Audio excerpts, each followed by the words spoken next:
Greetings! Welcome to the science behind spells in role-playing games, where we use science to offer an explanation for the effects of magic spells used in various role-playing games. Today's topic will be a spell known in Dungeons & Dragons as Suggestion. This spell has been in every iteration of Dungeons & Dragons starting with 1st edition through the current 5th edition. Some subtleties about the spell have changed over the years, such as which spell components are used in casting, the duration of the spell's effect on the victim, and the range of the spell.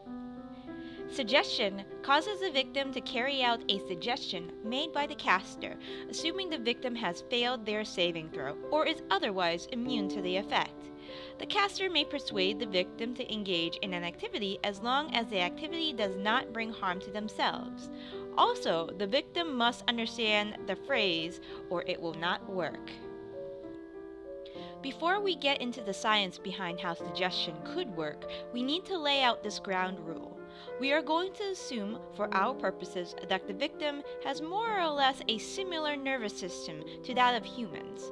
We will only be focusing on the latest version of the spell, in this case, 5th edition Dungeons & Dragons. I hypothesize there are several effects happening to the brain after suggestion is cast. I will go through each component separately and bring them all together at the end to show how this spell may work.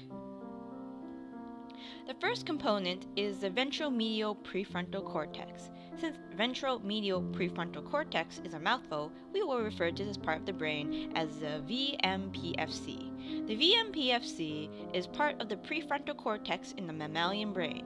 The VMPFC plays a role in gauging punishment and reward and regulating emotion. Damage or changes in the VMPFC can cause a person to be more susceptible to social pressure. The second component is oxytocin. Oxytocin is a neuropeptide that has a strong popular and scientific reputation as the love hormone. This neuropeptide is produced in the hypothalamus and stored in the posterior pituitary gland. In scientific studies, this hormone creates warm feelings for offspring, supports empathetic concern for members of the same species, and elevates the level of trust in other human beings. Oxytocin is destroyed in the gut and does not last very long in the bloodstream. However, administration of oxytocin through the nose allows the neuropeptide to cross the blood-brain barrier and has been shown in a number of experiments to prompt replicable changes in brain function, perception, and in behavior. The third and final component is the caudate nucleus. The caudate nucleus is one of 3 basic parts of the basal ganglia in the brain. In past studies, this region of the brain has been associated with memory, learning, social cooperation, and trust in social partners.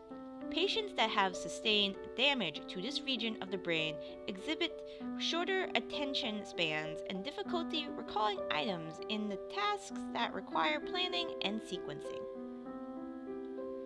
Now that we have all our parts, it is time to demonstrate how suggestion could work. For this example, we need a victim. So this is Bob. Say hi, Bob. Hi.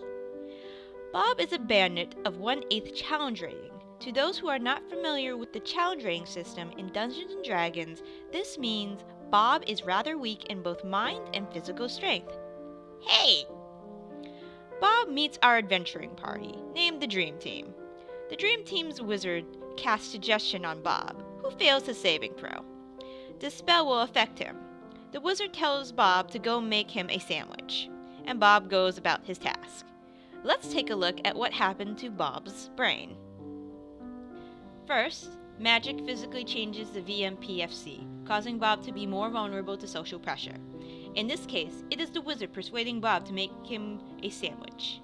There is also a huge influx of oxytocin transmitted intranasally, thereby bypassing the blood-brain barrier. This would make the wizard come across as more trustworthy than Bob would normally feel. Meanwhile, changes in the caudate nucleus could do several things. It could cause a flux in Bob's brain, causing him to temporarily forget why he was so mad at the wizard in the first place.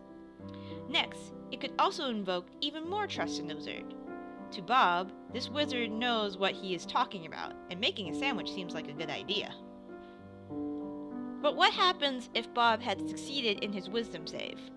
Because of the recent battle, Bob could still have an influx of epinephrine, more commonly known as adrenaline. Epinephrine is a hormone and neurotransmitter used to treat a variety of conditions. Subjects that are injected with epinephrine demonstrate a greater physiological arousal and emotional intensity. This could be used to counteract the influx of oxytocin.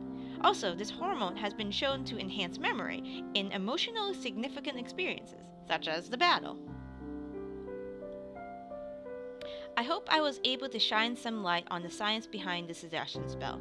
Please feel free to comment below on spells you would like me to talk about in the future, or if you have your own hypotheses on how this spell might work.